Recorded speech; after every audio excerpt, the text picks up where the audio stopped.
The U.S. Supreme Court ruled for Google this week in a major copyright case involving software company Oracle.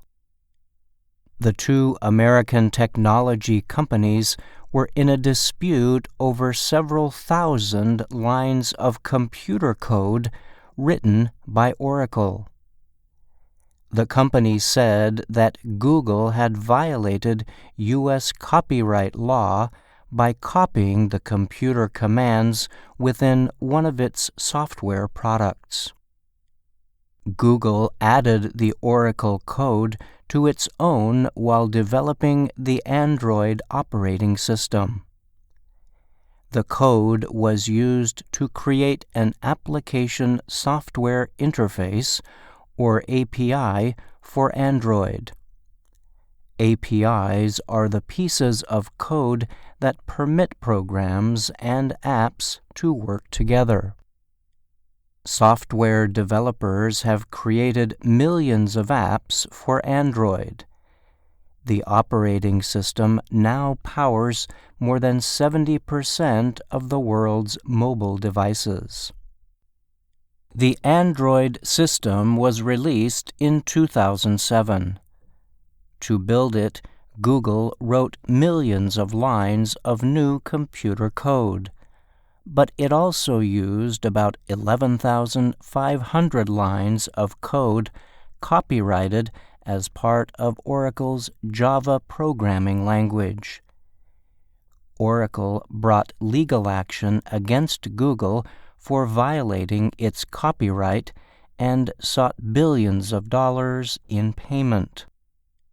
In a 6-2 decision, the U.S. Supreme Court overturned a lower court's ruling that Google's use of Oracle's code in Android was a copyright violation. Instead, the court ruled that Google's copying was lawfully permitted as fair use. In his opinion for the court's majority, Justice Stephen Breyer wrote that Google's copying took only what was needed and was transformative. This is a word the court has used to describe copying that adds something new and important.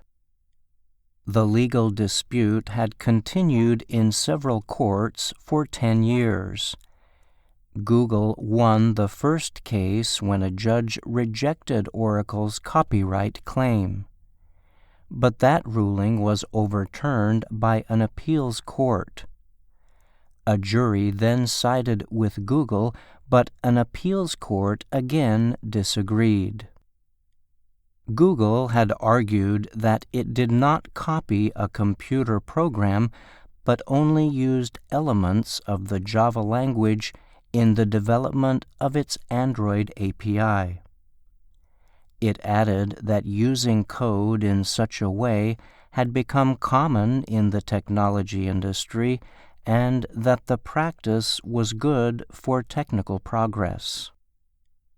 Google further explained that there can be no copyright protection for the purely operational, non-creative computer code it used.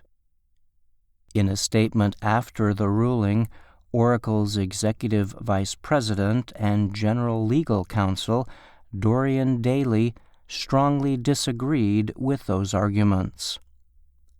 She said Google stole Java and spent 10 years pressing its legal case only as a monopolist can. This behavior is exactly why governments around the world and in the United States are examining Google's business practices, Daley added. Google's Senior Vice President for Global Relations, Kent Walker, praised the court's ruling. The decision gives legal certainty to the next generation of developers whose new products and services will benefit the public, he said. Justice Clarence Thomas gave a dissenting opinion for the court that was joined by Justice Samuel Alito. The opinion said the court should have supported Oracle's copyright. It called the ruling anything but fair and noted that Apple and Microsoft had not copied to create their mobile operating systems. Thomas wrote that the decision will harm competition. He argued the ruling will make it easier for companies to freely copy libraries of declaring code whenever it is more convenient than writing their own. This, Thomas argues, will leave companies less willing to heavily invest as Oracle did to create well-organized libraries to compete with Android. Matt Schruers is president of the Computer and Communications Industry Association. He praised the Supreme Court's ruling and said an Oracle victory would have harmed competition. He said that permitting fair use of programming elements will help technology companies create competing, interoperable products. I'm Brian Lynn.